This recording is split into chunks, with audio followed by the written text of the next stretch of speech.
ইমামে হোসাইন রাদিয়াল্লাহু তাআলা আনহু তিনি বাবা কি করলেন, তিনি চলে আসলেন বাবা কারবালার মাঠে ফ্যামিলিদেরকে নিয়ে।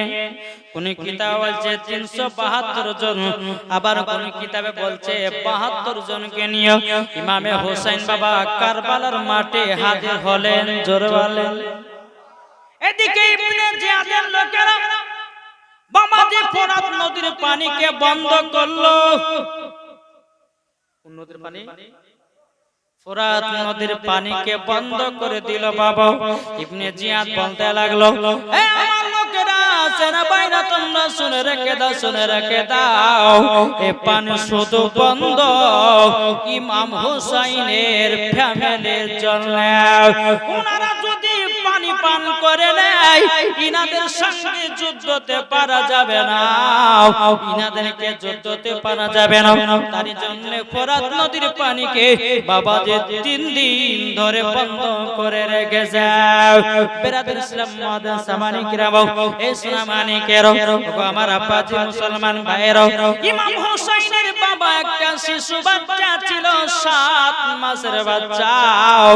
বাবাজি তার নাম হলো হযরতে আলী আসগার। কি বললেন না? আলী আসগার। বাবাজি 7 মাসের শিশু বাচ্চা। তিনি কি করছেন? মার কাছে গিয়ে বলছে, মাগো মা, জননী মা, আমার পিপাসাতে যেন কলিজা ফেটে যাচ্ছে গো মা। 3 দিন হয়ে গেল মাগো মা, পানি পান করতে পারি নাই।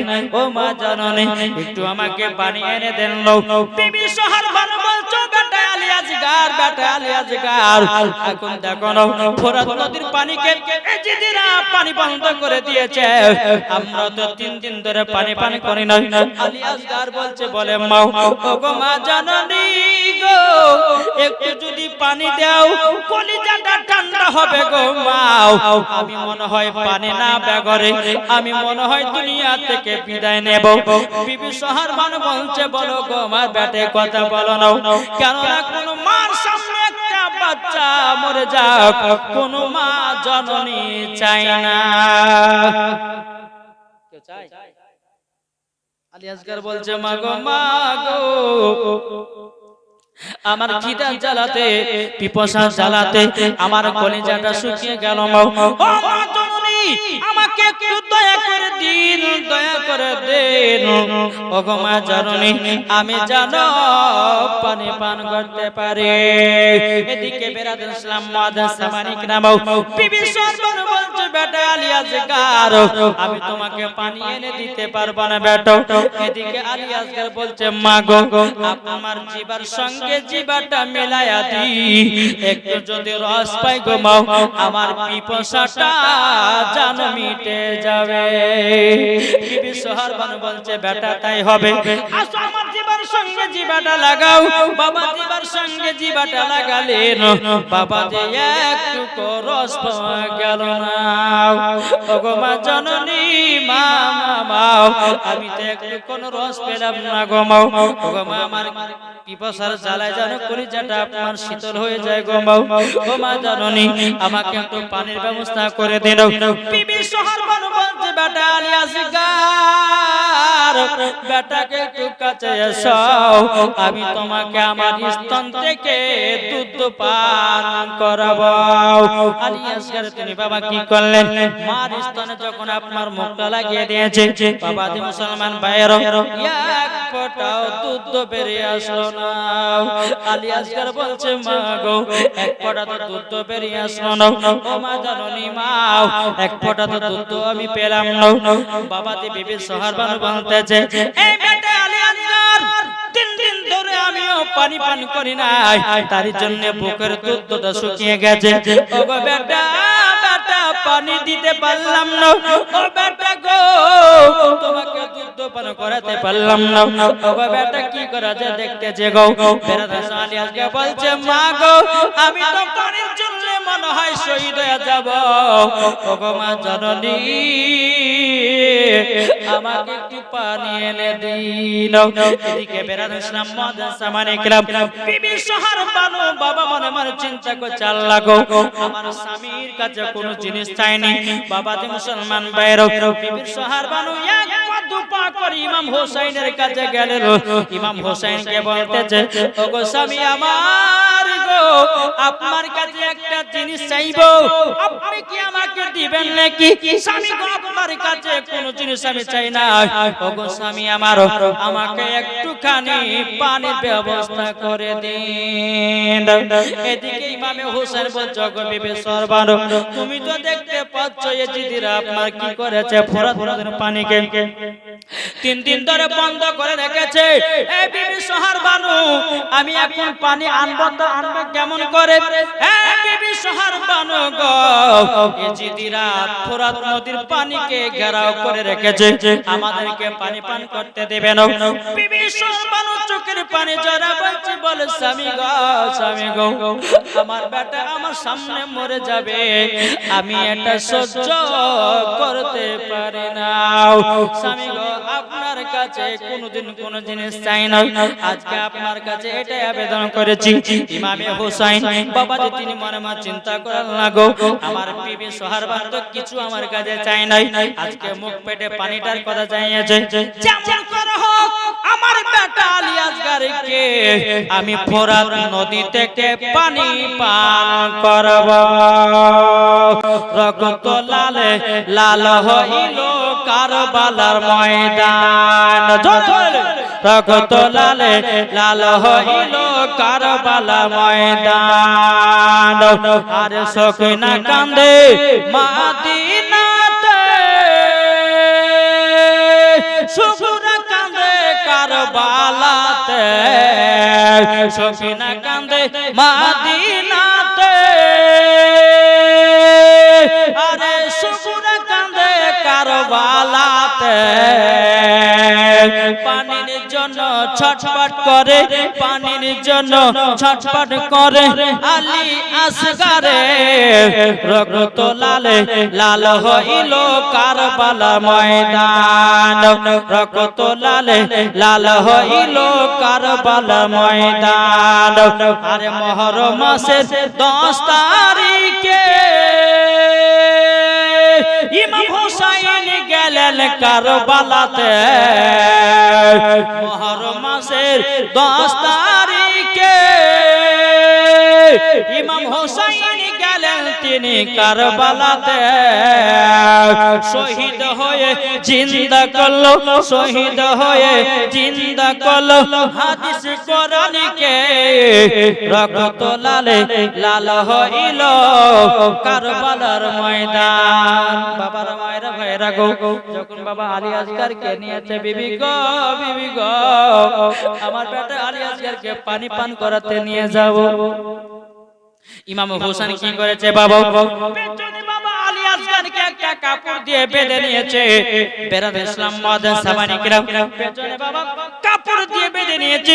ইমাম হোসেন বলতে বিবি সোহারবানু গো আমাদের তাম্বর ভিতরে একটা চামড়ার ব্যাগ আছে, 7.5 লিটারের চামড়ার ব্যাগ, ওই চামড়ার ব্যাগটা দাও আলী আসগারকে পানি পান করাবো। আর এই চামড়ার ব্যাগে একটু তোমাদের জন্য পানি আনবো। বেরাদার ইমাম হোসেন রাদিয়াল্লাহু তাআলা তিনি বাবা চামড়ার ব্যাগ দিলেন বাবা, পেছনে আলী আসগারকে বাবা একটা কাপড় দিয়ে বেঁধে নিয়েছে বাবা। বেরাদ ইসলাম তুন্দুল ঘোড়ার উপর ইমাম হোসেন বাবা চড়ে গেছে। টুক টুক টুক টুক করে বাবা যে আপনার ফোরাত নদীর দিকে আপনার চলতে লাগলো। চলতে চলতে চলতে বেরাদ ইসলাম মাদান সামানি কিরাম ফোরাত নদীর কাছে যখন আপনারা পৌঁছে গেল, ইমাম হোসেন বলছে যদি দলেরা শোনো রে আমি ফোরাত নদীর কাছে এসেছি আমার বেটা আলী আসগারের জন্য, একটু তোরা পানি দিবি রে। আবার ছোট আলী আসগার পানির জন্য যেন ছটফট ছটফট করতেছে, একটু পানি দে। আমি ইমামে হোসেন আমি বলে দিলাম আমি পানি পান করব না, কেউ পান করবে না, শুধু পানি পান করব আমার বেটা আলী আসগারকে। এই জিয়াদের লোকেরা লোকেরা বলেছিল বলো কই ইমাম হোসেন তোমাদের জন্য পানি বন্ধ, পানি দেওয়া হবে না, পানি বন্ধ হয়ে গেছে, তোমাদেরকে পানি দেওয়া হবে না। ইমাম হোসেন বাবা কি করেছে বাবা, আলী আসগরকে পেছন থেকে বাবাজি আপনারও বের করে বাবা সামনে করে চলে জিদিরা রে দেখ 7 মাসের শিশু বাচ্চা আলী আসগর পানি চললে ছটপট ছটপট করছে রে, একটুখানি পানি পান করতে দে রে। বেরাদ ইসলাম মাদের সামানি কিরাম এ সোনামানি কিরাম এ দিদিরা বাবা কোন মতে মানলো না বাবা, বাচ্চার দিকে তাকিয়ে তাদের দিলটা বাবা গলল না।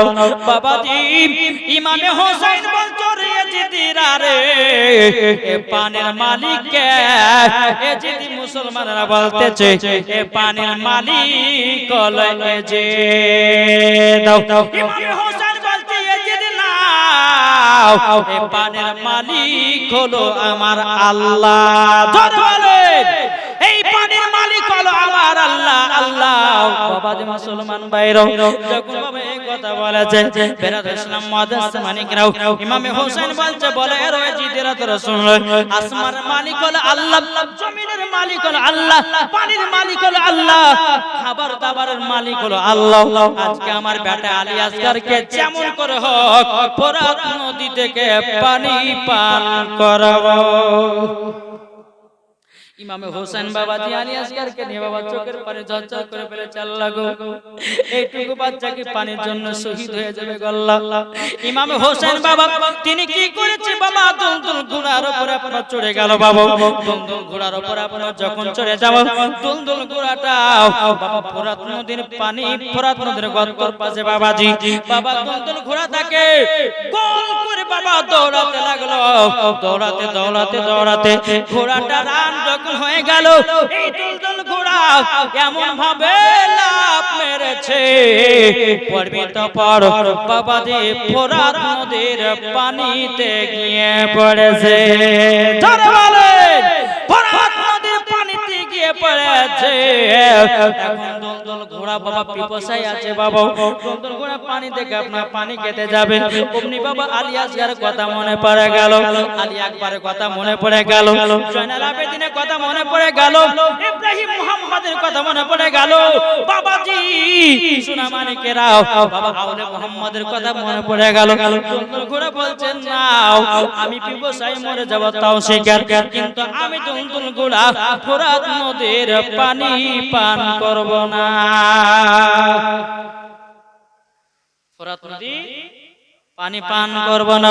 বেরাদ ইসলাম মাদ্রাসা সামানিক নামাও এবার আলী আসগরকে পিঠ থেকে বাবা বের করে এদিকে বেরাদার পানি পান করাবার জন্য ইমামে হোসেন রাদিয়াল্লাহু তাআলা আনহু তিনি বাবা যে আপনার রেডি হতেছে, আর এদিকে ইবনে জিয়াদের লোকেরা বাবাজি তীরে কি করেছে হীরা মুক্তা বিষ জানো মাখিয়েছে। তীর বললাম তীর হয় না, ওই তিনে বাবাজি কি করেছে হীরা মুক্ত বীজ এমন একটা পাওয়ারওয়ালা বীজ বাবাজি, একটু টুকরা যদি ভিতরে যায় আপনার কলিজাকে সহজল টুকরা বানিয়ে দেবে। ওই বীজের এতটা পাওয়ার রে বাবা, ওই বাবাজি তীরে হীরা মুক্ত বীজ আগালে মাখিয়ে দিয়েছে, মাখিয়ে দেওয়ার পরে জিদিরা কি করেছে বাবা তীরশনটাকে ছেড়ে দিয়েছে।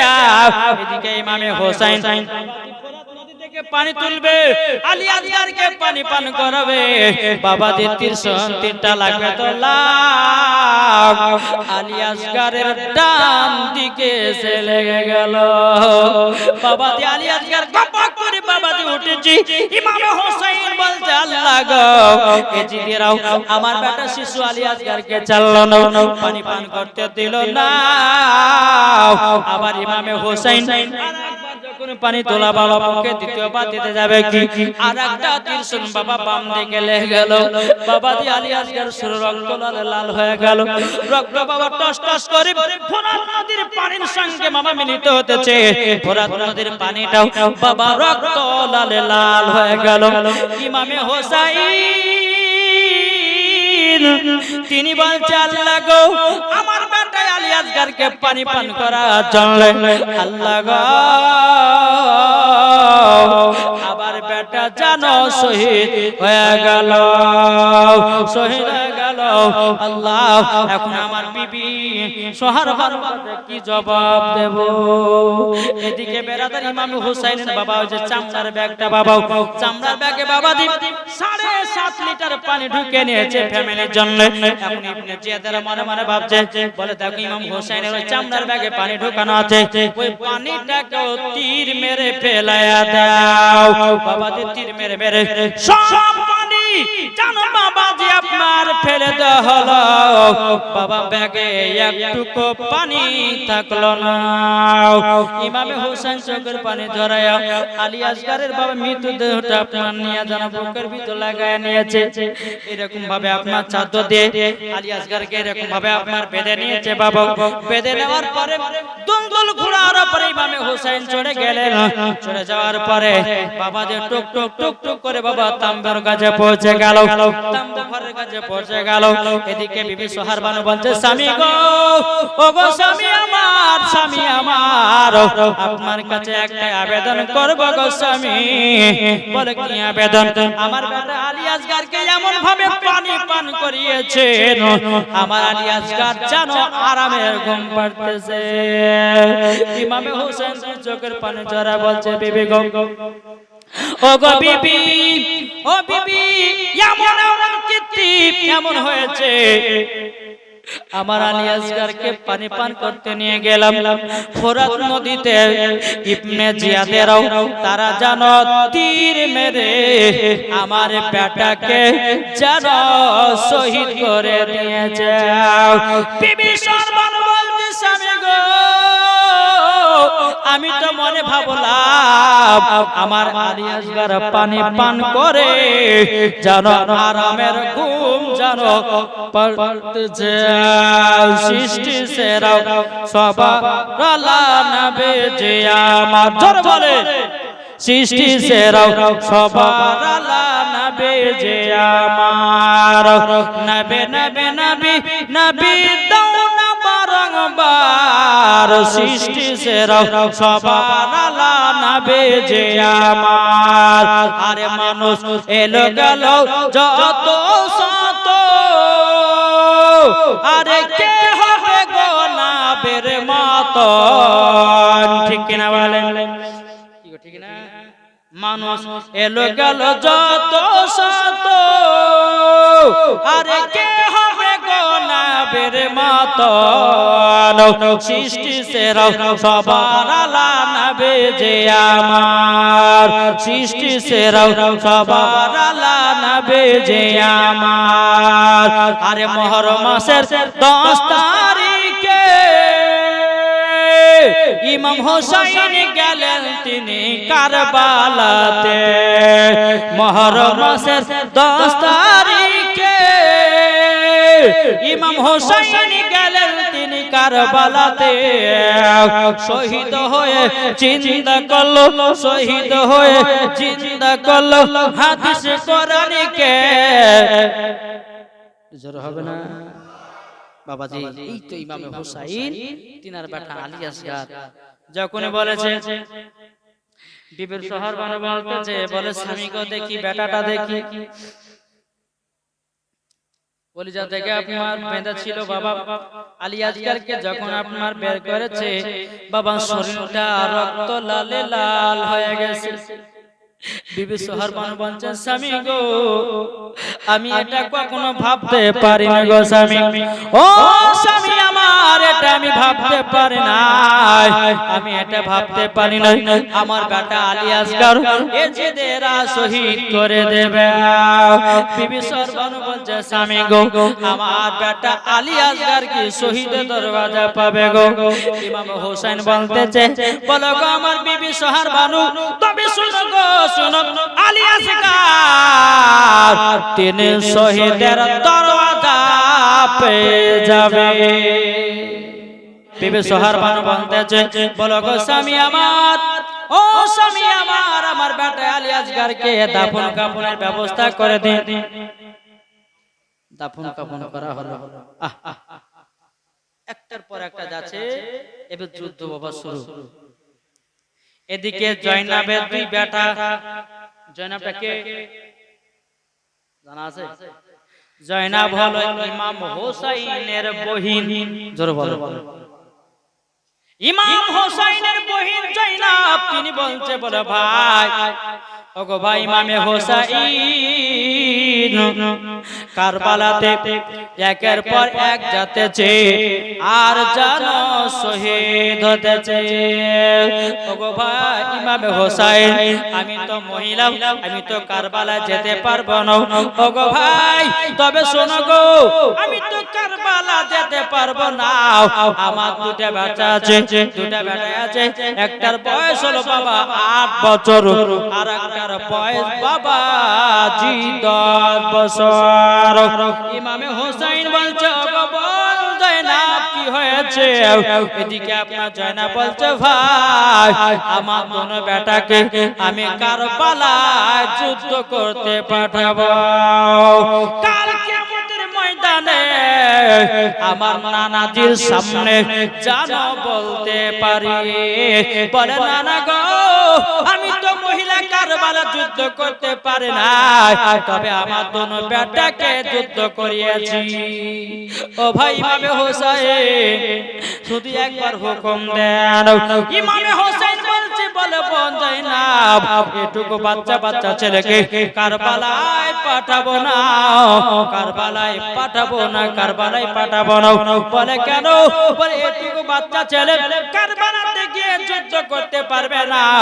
এদিকে জয়নাব বলছে গো ভাই আমার বেটা যুদ্ধ পারবে না ঠিক, কিন্তু আমার দোনো বেটাকে আমি কারবালায় শহীদ করতে চাই। জোরে বলে। ইমামে হোসেন বলছে বলো বোন জয়নাব কখনো এরকম বলিও না, এরকম বলিও না। বলে কেন গো ভাই? বলে বাচ্চা বাচ্চা ছেলেগুলোকে কারবালাতে পাঠাবো না, কারবালাতে পাঠাবো না।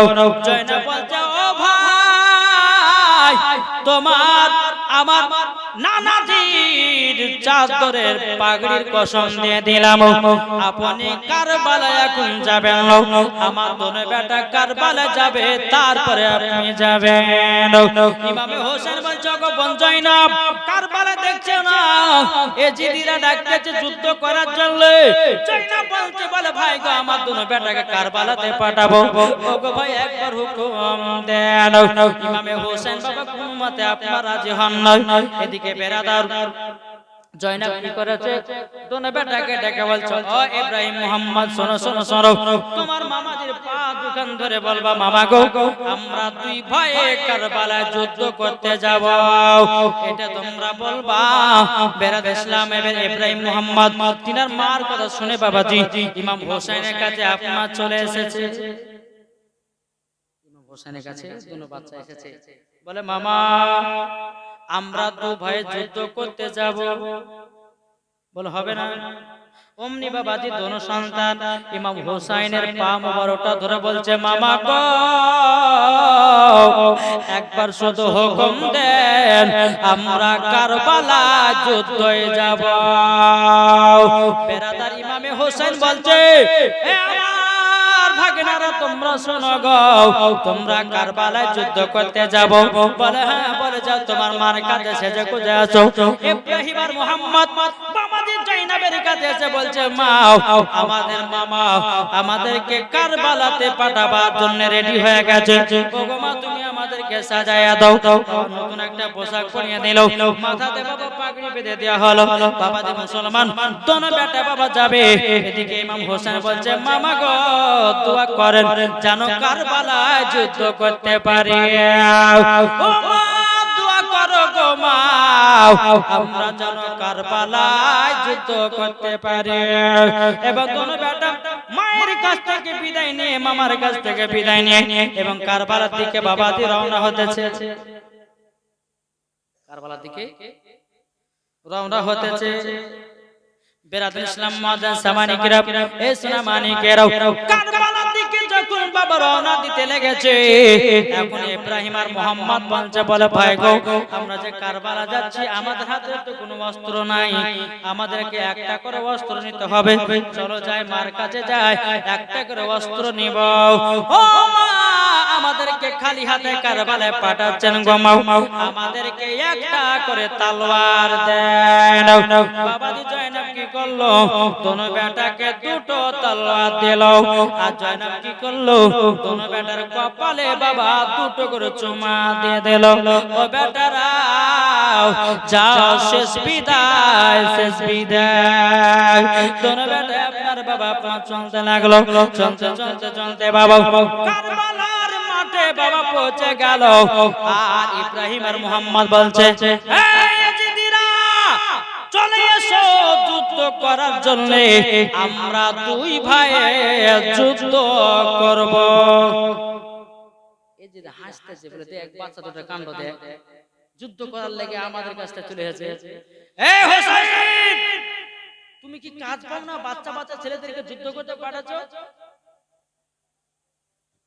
বাচ্চা দুটো বলছে, সাবধান কথা বলো, আমরা দুই ভাই যুদ্ধ করতে এসেছি, তোমাদের লোক পাঠাও। জোরে বলো। দুই বাচ্চা কি করছে বাবাজি, দুজনাতে তালওয়ার কারবালার মাঠে তালওয়ারটাকে গেড়ে দিয়েছে। আসো। ইবনে জিয়াদ বলতেছে, একজন গোয়েন্দা, গোয়েন্দা ওকে বলা হয় বডিগার্ড, শক্তিমান, তাদেরকে গোয়েন্দা বলা হয়। এই যে গোয়েন্দা, এই যাও তো যাও, এই দুটো বাচ্চা ছেলের মুন্ডুটুকুন কেটে ওদের যুদ্ধ করার শখটা মিটিয়ে দাও। যাও যাও। ওই গোয়েন্দাটা পালওয়ান, শক্তিবালা, দোনো বাচ্চার কাছে এসেছে। এই বাচ্চা দুটো বলতেছে, তুমি যুদ্ধ করার জন্য এসেছো? বলে হ্যাঁ। গোয়েন্দাটা বলছে, এই ছেলেরা তোমরা কারবালাতে এসেছো কেন? বলে আমরা কারবালায় শহীদ হতে চাই। বাবা গোয়েন্দাটা বলতেছে, বলে তোমরা তো যুদ্ধ করতে পারবে না, তোমরা কিসের জন্য এসেছো? বলে যুদ্ধ করিছে না করে আমরা কারবালার মাঠে শহীদ হওয়ার জন্য এসেছি। বেরাদার, এবার গোয়েন্দা বলছে, যাও বাড়ি চলে যাও, যুদ্ধ করতে হবে না। যেমনি বলেছে বাড়ি চলে যাও। এদিকে ইব্রাহিম আর মুহাম্মদ বলছে, এ গোয়েন্দা, তুমি কি আমাদেরকে দেখে ভয় পেয়ে গেছো নাকি? তার জন্য চলে যেতে পারছো? এখন গোয়েন্দা বলছে, বাচ্চা দুটার কথা দেখো। বলে বাচ্চা দুটার কথা দেখো, আমি নাকি তাদেরকে ভয় দেখে বাড়ি পাঠিয়ে দিতেছি, লাও যুদ্ধ শুরু করো। এখন ইব্রাহিম আর মুহাম্মদ বলতেছে, গোয়েন্দা, আমরা হলো হোসাইনি মুসলমান, আমরা আগে দোষ করি না, আর আমাদেরকে কেউ দোষ করলে পরে আমরা তাদেরকে ছাড়ি না। এবার গোয়েন্দাটা বাবা কি করেছে, বাবা দুটো তলোয়ার জমিনে গাড়া আছে, ওই তলোয়ার দুটোকে আপনার একটুখানি মেরে বাবা তলোয়ারটাকে বেগায়া দিয়েছে। দোনো বাচ্চা তলোয়ার দুটো বাবাজি তুলে ইয়া হোসেন বলে বাবাজি গোয়েন্দার মুন্ডুতে মেরেছে, বাবাজি আলাদা আলাদা করে দিয়েছে। জোরে বলে, আলাদা করে দিয়েছে। আবার ইবনে জিয়াদ বলতেছে, বলে বাপরে এটুকু বাচ্চার শরীরে এত শক্তি। গোয়েন্দা যাও, দুটো গোয়েন্দা যাও। যাওয়ার পরে ওই বাচ্চা দুটোর যুদ্ধটা শেষ করে দাও। আবার দুটো গোয়েন্দা এসেছে, যুদ্ধ লেগেছে। বাবা যুদ্ধ করতে করতে করতে বাবাজি দুই ভাই আপনার কি করেছে, দুজনার মুন্ডকে কেটে বাবা আলাদা করে দিয়েছে। দেহ আলাদা, মুন্ডু আলাদা। বাবাজি মুসলমান ভাইরা, ইবনে জিয়াদ দেখতেছে, বলে কি ব্যাপার, এইটুকু বাচ্চা দুটোকে পারে না, এটা তো লজ্জার বিষয়। বাবাজি 10 জনকে পাঠানো হলো। বাবা 10 জনকে বাবা আপনার ঝেড়ে দিয়েছে। যেমন কলা গাছ কাটলে বাবা যেমন ঝাড়ে, ওই রকম ভাবে মুন্ডগুলো কেটে কেটে কারবালার মাঠে ফেলিয়ে দিতেছে। এবার বাবা 30টা পাঠালো, 30টা বাবাজি শেষ করে দিল। 50টা পাঠালো, 50টা সঙ্গে যুদ্ধ করতে করতে করতে বাবা ইবনে জিয়াদেরা কি করলো, বাবা ওই তীরে বাবা হীরা মুক্তা বিষ মিশায়া দিল। দূর থেকে তীরগুলো ছাড়তেছে। বাবাজি ইব্রাহিম নামে ছেলেটার কলিজাতে বাবা একটা লেগে গেল। অমনি বাবাজি গুড়া থেকে তীর আপনার পড়ে গেল। বাবাজি এজিদেরা বাবা আপনার তাকে লাথি মারতেছে, কি বাবা আপনার বুকে লাথি মারে, কি বাবা জাঙ্গে লাথি মারে, কি বাবা আপনার মুখে লাথি মারতেছে। এদিকে মুহাম্মদ নামে ছেলেটা যুদ্ধ করে যায়। তিনি চিন্তা করছে কি ব্যাপার, আমার ভাই ইব্রাহিম গেল কোথায়? যুদ্ধ করতে করতে কই কোথায় গেল? শুধু ঘোড়াটা দেখতে পায়, শুধু ঘোড়াটা দেখতে পায়। এবার বাবা মোহাম্মদ নামে ছেলেটাও যেমন যেমন নিচের দিকে তাকিয়েছে, বাবা যে তিনার ভাই ইব্রাহিমকে বাবা সবাই লাথি মারতেছে। আল্লাহ গো, আমার ভাই ইব্রাহিম তো নিচে পড়ে গেল। আনাকাতের শোন বাবা যে মুহাম্মাদের শরীরে বাবা মেরে দিল। উনিও বাবা আপনার ঘোড়ার উপর থেকে পড়ে গেল। আর ইবনে জিয়াদের লোকেরা দুটো বাচ্চাকে বাবা গোল করে ঘেরাও করে নিল। ইবনে জিয়াদের অর্ডার হলো, বলো দুটো বেটার মুন্ডু কেটে নাও। বাবা যে মুসলমান ভাইরা, বাচ্চা দুটোর বাবা মুন্ডুগুলো কাটা হলো। ইবনে জিয়াদ চিৎকার মেরে বলছে, এ হুসাইন, তোমার ভাগনা দুটোর ঘাড়ে করে লাশ নিয়ে যাও। ইমাম হোসেন বলছে, গোপন জয়নাব দেখো, বাচ্চা বাচ্চা ছেলে কারবালা যুদ্ধ করতে যে শহীদ হয়ে গেল গো। কিন্তু জয়নাব বলছে, ভাই গো, আমার বেটা আর দুটো নয় একটা নয়, প্রায় 40 জনের লাশকে ফেলাইয়া দিয়েছে। এত খুশি আমার বেটা কারবালা শহীদ হয়ে গেছে। ও গো ভাই হোসেন, আমি শহীদানের মা হয়ে গেলাম। জোর বলে, শহীদানের মা হয়ে গেলাম। ফাতেমার নয়ন মনি হযরত আলীর জান। জোর বলেন, আরে জোর হবে না। মা ফাতেমার নয়ন মনি হযরত আলীর জান। ইমাম হোসেন শহীদ হলো কারবালার ময়দান। ইমাম হোসেন শহীদ হলো কারবালার ময়দান। মা ফাতেমার নয়ন মনি হযরত আলীর জান। ইমাম হোসেন শহীদ হলো কারবালার ময়দান। বিশ্ব নবীর জওয়ানে কারবালার বয়ানে, বিশ্ব নবীর জওয়ানে কারবালার বয়ানে, আওলাদে রাসূল শহীদ হলো হাদিসে প্রমাণ। ইমাম হোসেন শহীদ হলো কারবালা ময়দান। মা ফাতেমার নয়ন মনি হযরত আলীর জান। ইমাম হোসেন শহীদ হলো কারবালা ময়দান। ইমাম হাসান ইমাম হোসেন বলো গো নানা জান, ঈদের মাঠে পড়তে যাব নতুন পোশাক দাও। দয়াল নবী দোয়া করলেন, ও গো রব্বানা, জান্নাত হতে কুদরতেরি পোশাক পাঠাও না। লাল সবুজে সেই পোশাকে কারবালার শান। লাল সবুজে সেই পোশাকে কারবালার শান। ইমাম হোসেন শহীদ হলো কারবালার ময়দান। মা ফাতেমার নয়ন মনি হযরত আলীর জান। ইমাম হোসেন শহীদ হলো কারবালার ময়দান। এই যে বলছে, ইমাম হোসেন, তোমার দোনো ভাগনার লাশ ধরে নিয়ে যাও। ইমাম হোসেন বাবা দৌড়াতে দৌড়াতে গিয়ে বাবাজি সোনামানিকেরাও দোনো ভাগনার লাশ মুন্ডুটাকে বাবা এক জায়গাতে একত্রিত করা হলো। ইমাম হোসেন দোনো ভাগনার লাশ দেখে কান্না করে, আল্লাহ গো, এটুকু বাচ্চা কারবালা যুদ্ধ করতে গিয়ে শহীদ হয়ে গেল। আল্লাহ এই দুটো বাচ্চাকে শহীদের দরওয়াজা দান করিও। জয়নাব বলছে, বলবো জয়নাব বলছে, গো ভাই, আমার দোনো বেটা শহীদ হয়ে গেল।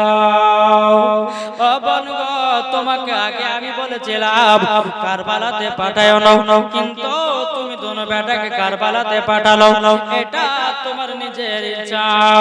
জয়নাব বলছে, গো বোন, তবে শোনো গো, আমার বেটা দুটো শহীদ হয়ে গেছে বলে আমিও জান্নাতি হয়ে গেলাম। জোরে বলেন, জান্নাতি হয়ে গেলাম।